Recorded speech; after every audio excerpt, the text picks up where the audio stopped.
The Assassin's Creed series has had its ups and downs, but when it gets it right, it gets it right. Odyssey is perhaps the best Assassin's Creed game since Black Flag, and its 50 to 60 hour campaign will keep players occupied for days on end. Odyssey allows players to choose between Alexios and Cassandra to control as they venture through the sprawling world of ancient Greece, attempting to get to the bottom of what happened to their family. The story is engaging, but even when not advancing the main storyline, a plethora of fun side quests will keep the player occupied in every location they visit. From fighting huge conquest battles to killing legendary beasts, and even to gathering flowers to boost an old man's libido, Odyssey has it all. This is a great Assassin's Creed game that keeps the core parkour mechanics smooth and simple, and expands on the sailing that has become a mainstay of Assassin's Creed games in recent years. If you enjoy the action-adventure game genre and haven't given Odyssey a try yet, it's a must-play game for your quarantine.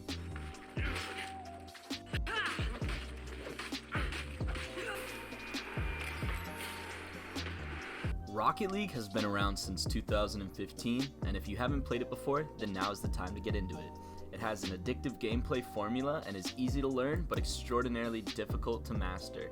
Psyonix have added multiple game types that deviate from the standard soccer formula. There are basketball modes available, as well as seasonal events such as hockey. This is one of those games that is extremely addictive, and you will sink hours into it without even realizing. It's a great game to get into, and if you get serious about it, you can have fun for hundreds of hours as you master your aerials and air dribble on the way to Grand Champ. And trust me, if you ever wanna truly enjoy Rocket League, all you have to do is...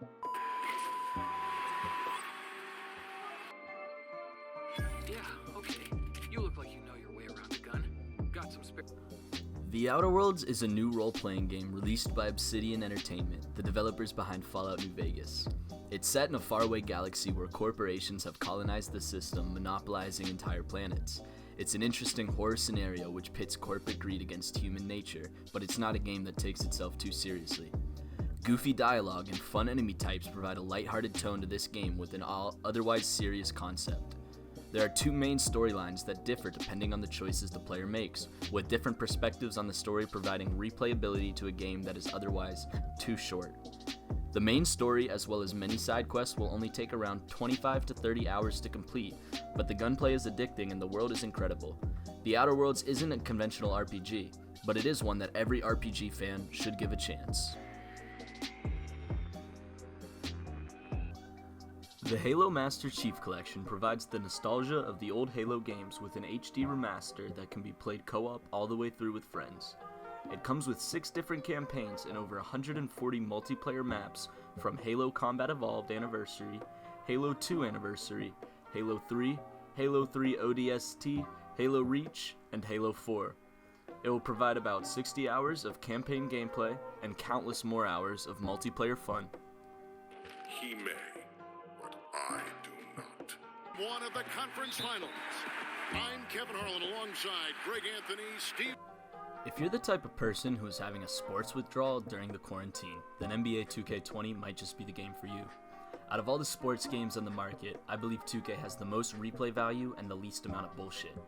Its My Career mode allows players to start from their senior season and work their way towards the Hall of Fame while also competing online with other players from around the world. The My Team mode is a pretty standard iteration, but for those of you who enjoy grinding to get different cards and players for your team, then 2K20 is a huge grind, and unlike many other Ultimate Team formats, microtransactions are not necessary to improve. It will be quite a big grind, but it's a great way to pass the time for any basketball fan. For those of you who are like me and enjoy sports games mainly for the franchise mode, then 2K is the most in-depth franchise mode on the market right now. The level of customization is insane, and you can change everything from the jerseys to the advertisements on your court. This is a solid entry to the NBA 2K series and a huge time dump to help you get through the quarantine. Here's Cunningham. Basket is good. He'll get a chance for one more at the line. Well, this is what you're Same. Must spare. Destiny 2 got off to a shaky start, especially for die-hard Destiny 1 fans. Now approaching its 3rd year, Bungie has made some serious changes to improve the game and most of its core mechanics. It recently went free to play, so even if you played the game in the past and didn't enjoy it, there's no better time to get back into the game than right now. Bungie has been hard at work adding new content. Currently, there are 7 different raid experiences players can fight through in Destiny 2, and with the recent revival of Trials of Osiris, hardcore PvP players will be able to quench their thirst for high-level competition. If you have a group of friends to play with, then this game could easily take up hundreds of hours. There are still some shortcomings, but there's no denying that this game can provide hours of fun content for those looter-shooter fans out there.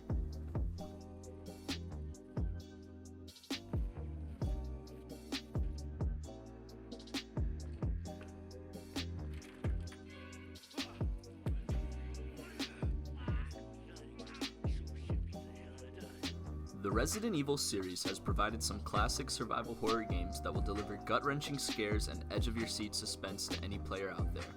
Throughout the years, the series has seen many evolutions, but the recent Resident Evil 7 Biohazard and Resident Evil 2 Remaster are both solid ways to pass the time.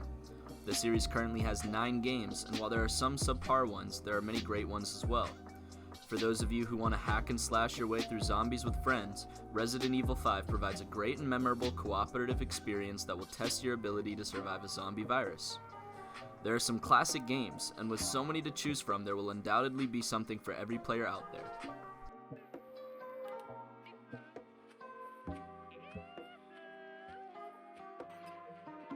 I don't care if I'm cold an idiot, but if even a single shard of the old world still exists out there, I have to find it.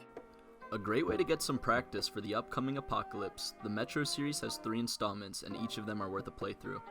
A dark, post-apocalyptic world where the player will have to work against both enemies and nature to survive by gathering resources and letting bullets rain. Metro Exodus, the most recent game in the series, has stunning graphics and an enthralling story paired with the innovative survival gameplay Metro is known for. It deviates from the namesake Metro and lets players explore more of the world in a new take on the series. All 3 games are available on Xbox, and it will take about 40 to 50 hours to play through them all.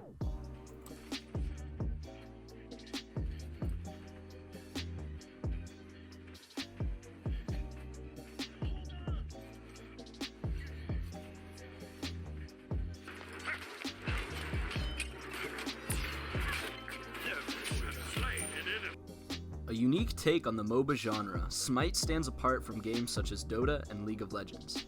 It allows players to choose from a wide variety of ancient deities and fight their way out in intense battles to destroy the opposing team's phoenixes and titans. Another game that is rather simple to get into but hard to learn, Smite is a must-play for MOBA fans who haven't tried it out before, or anyone looking for an extremely competitive multiplayer game to get into with friends.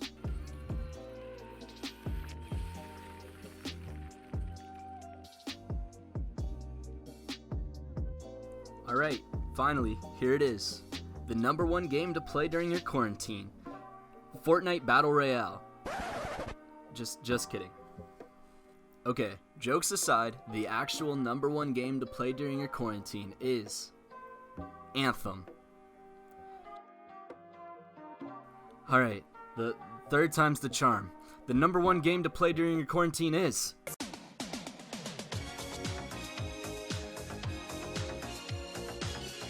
Haha, got him. Alright, but for real this time, the jokes aside, the number 1 game to play during your quarantine is Mount & Blade Bannerlord. The only game on this list that is yet to be released, Mount & Blade Bannerlord is the long-awaited sequel to Mount & Blade Warband. Warband was released on March 30th, 2010, and it shows its age. The gameplay mechanics are rather clunky and the graphics are subpar, but the concept of the series is so fun that players can't stop coming back. Even now, 10 years later, there is still a solid player base and you can always find multiplayer games going on. The Mount & Blade series is an open-world sandbox game that places you in a sprawling medieval world with various different factions. That's it. You have the choice of serving a kingdom to achieve total domination, or branching off to start your own kingdom and rule your people as you see fit. This seemingly simple concept works quite well, and there are hundreds of hours of gameplay in the single player for those medieval buffs out there. The multiplayer promises to be fun as well, allowing players to lay siege to enemy castles in unprecedented 200 versus 200 player battles. Bannerlord looks amazing, both graphically and gameplay-wise, and I can't wait to get my hands on it on March 31st, over a decade after the release of its predecessor. Alright, so we're back. I hope that list was good. I hope you guys found a few games that you will consider to play. If you did, leave a comment down below which games you guys are going to pick up. I tried to put as many Game Pass and free-to-play games in there as possible, so you guys can give most of these games a try, if you have Game Pass at least, without spending any money at all. Huge shout out, by the way, to Resonant. His channel is going to be right here. He's one of the biggest Mountain Blade Bannerlord content creators, and he actually let me use his gameplay in this video, so thank you for that.